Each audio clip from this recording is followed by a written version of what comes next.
болып жатқан ғой. Сөйтсе мына Ғани көкем сияқты үйдің иесі кетті де айналайын асаба құрыдық. Әулеттегі ең үлкен апамыз Пәтипа апамыз қалып кетті, жазылмай, сонда бірдеңке қылып шығар деген ғой. Сөйтсе Беташардың ортасынан ауып қалған кез болса керек, жаңа асаба алыпты да әулеттің үлкен алтындай апамыз әжеміз Пәтипа апамен қоса қайныны қайынсіңлер деп түгел бәрін бірге шығарса, апамыздың қолында 200 теңгесі бар. Келгенде асабаның бетіне шапалақпен бұртты да ой жетпегір үңкей майда шүйделермен шығарғаның не десе, асаба айтты дейді, ойбай апа бүйтіп ұратыныңызды білгенде бағана әруақтарға қосып жіберер едім ғой деп. Сол айтқан елде үлкендер қалып кеткен жоқ па, түгел сіздер ма барлықтарыңыз бәрекелді. Айналайын қайнатасына Ғани көке дайын тұрайық.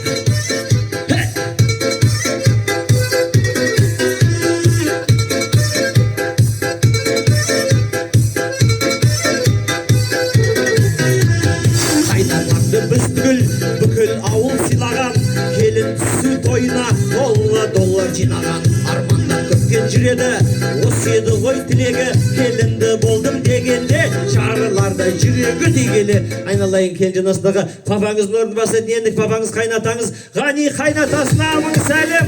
Шымырлар көк папа деш қайдайға. Жаным, көкемді болдай. Тамаша. Бәрекелді.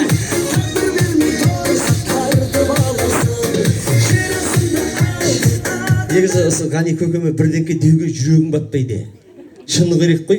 Бір Ғани деген атта өзі бір қаһары бар ма, бір түрлі болып тұрады. Бағана келгенде маған жаман көзбен қараған. Жүрегім дір ете қалды сол кезде. Ортаға шығар тағы бір тонайын десем, қадірменді ағайын, мына мен осы жерден қуатын түрі бар дегенде жешеме әлем жететін шығар. Көкемнің салғаны мінерге ары кетсе бір 25 мың теңге. Айналайын келінжан, ертеңін есептеп жүрерсің. Қазір енеңнің салғанын қара қазір. Қаяқта? Жешем қаны? Жаным десе. Билеп. Негізі қадірменді анау білесіздер ғой, адамның, әйел азаматтың авторитетін осындайда біледі екенсің. Мына жерде қазір жешем шыққанда қадір қасиеті, авторитеті болса, абысындар айқай шулап, шыңғырып кетеді да, түк авторитеті жоқ адамдар да бар екен негізінде. Авторитеті жоқ болса үндемей тұра береді. Көреміз жешемнің авторитетін. Енесіне ғана сәлем жазып тұра келді. Билеп десе, абысындар айқай шуларың айда. Айтпай жатып салдыңыз мені, бармақшы тағы. Сая болар бір саған, кезің болса шаршаған. Сені күнде армандап, сені күнде аңсаған. Қуанышқа бөленді, қуанышқа кенелді. Танып ал енді келінжан, осында шапқылап қуанып жүрген Назерке деген енеңді деген әдіше. Билеп деп саңызшы. Жаным, бағыны үш айналып, билеп. Абысында бір дөп яқ жоқ қой. Қайынлары қайда? Шымырлар! Жешем бермеш. Нешесі, ақшаға бола шақырған жоқпын дегесі. Салдым болды, өз миссиямды орындадым деп 10 мың теңге сап тегеге еттік. Еше 10 мың теңгені жезделер сауып атыр ғой.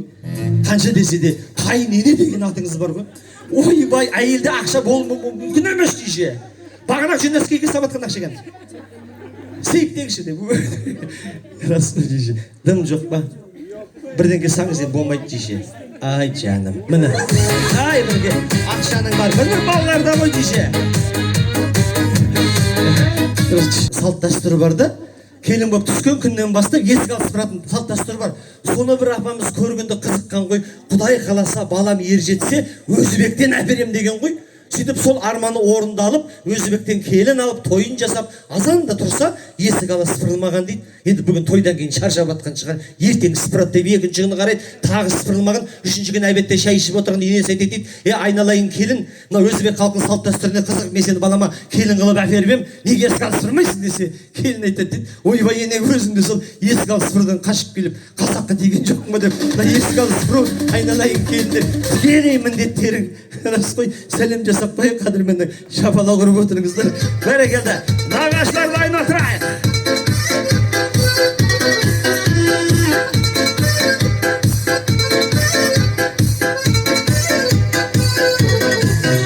Әпке жезделер.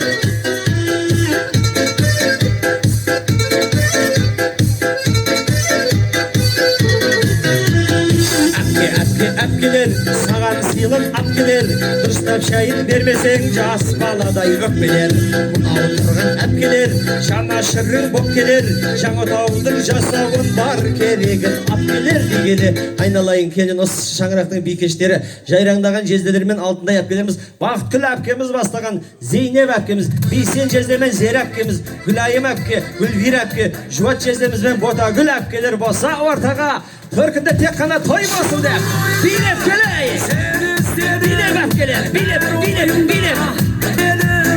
сенің мойныңда менің істерім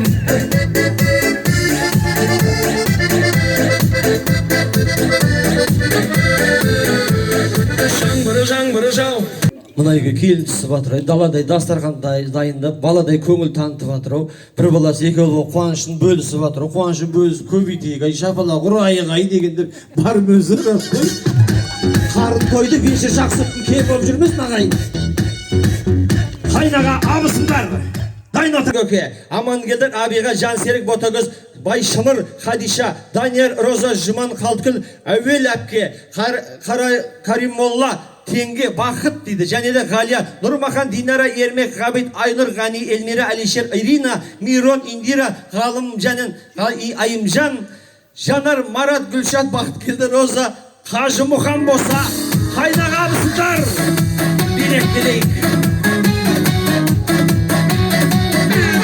қуаныш құтты болсын сіздерде шаңырақ толамасын береке той болсын бергендеріңіз тойдан қайтсын басында ержеткен шаруаның баласын жайғанда ақырынан айдан дейік айдана бөлесіз ба жиенсіз ба ай тамаша мінекей нағыз біздің әпкемізге тартқан жиенсіз ғой мына жерде бәрі қазіргі сондай болып қалды қадірмен ағайын ақшаны жақсы көрмейтін адам көрген жоқпын мен өмірде бәріміз жақсы көреміз бірақ дегенде сыйластықты ақшамен бағалауға болмайды апау дегенде бөліп өзінің жүрегімен бердің ба басқа майда болмай қалдың ба шынымен бәрекелді рахмет жиенімізге бір шапалақ ұрып қояйықшы әрдайым осындай бергенің тойдан қайтардай болып жүрсін жиенжан дұрыс мен мүйіздеп мүйізді айтып жатырмын ғой малдарға мүйізді негізінде екеуіңізге базар жоқ жаңа тасболат көкем бар ма жоқ па екеуіңіз бір келіп кеттіңіздерші ғаниді сыйлайсыздар ма ғани үшін тұрасыз ба отырамын дейді барыңызшы екеуіңіздерші бері қарай бірге билеп деңіздерші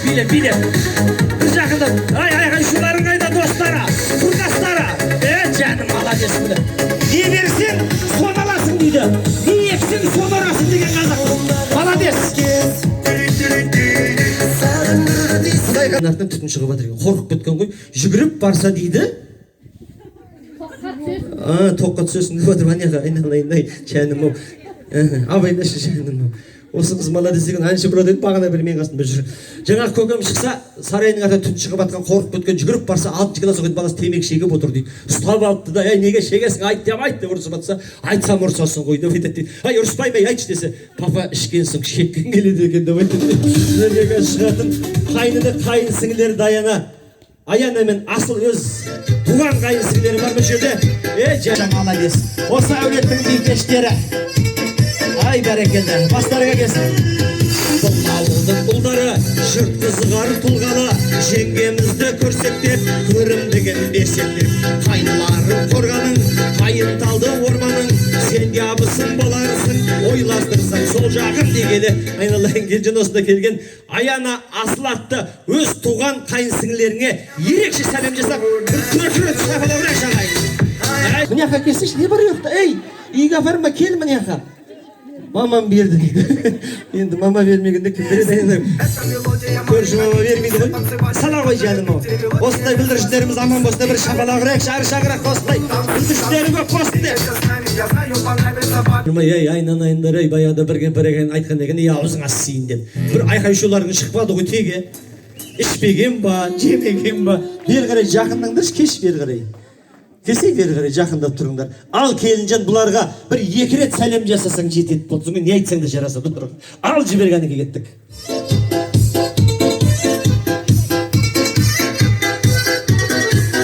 келінжан астындағы бір басын екі ете алмай жүрген достарыңыз енді сіздің де достарыңыз болған Даниярды ерекшелеп шақырайықшы Данияр бауырым келе қойшы барың досыңның жақсылығына қуанышына шашшы менде дейін бар ақша берсем міне ғой жаным құр қол келмепті дұрыс шабалақ бәрекелді жайық бар ма ай бәрекелді ай бала сияқты ай тамаша бергендерің тойдан қайсы достарым жұман мырза ой жаным ау сені бірінші айтатын едім ғой мың салақтың бірінде нұр сұлтан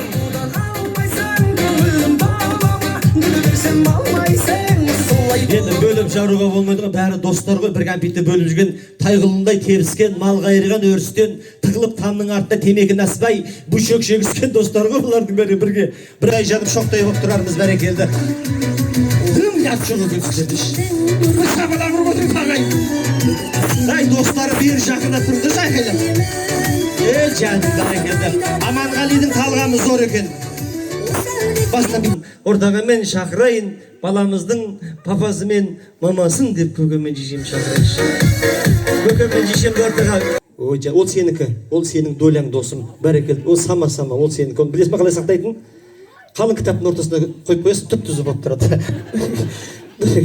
ұялып тұрсың ба ұялма ұялсаң бала шағаң болмайды елденең бар келіншек қарап тұрсай келіншек моншу деп қайтар келін бізге керек барсаңдаршы күйеулерің милиция ма білегінен ұстап ал аманғалиді білегінен ұстап ал бүгіннен бастап аманғали сенікі болды ешкімге бермесін бермес ешкімге дұрыс қой рас қой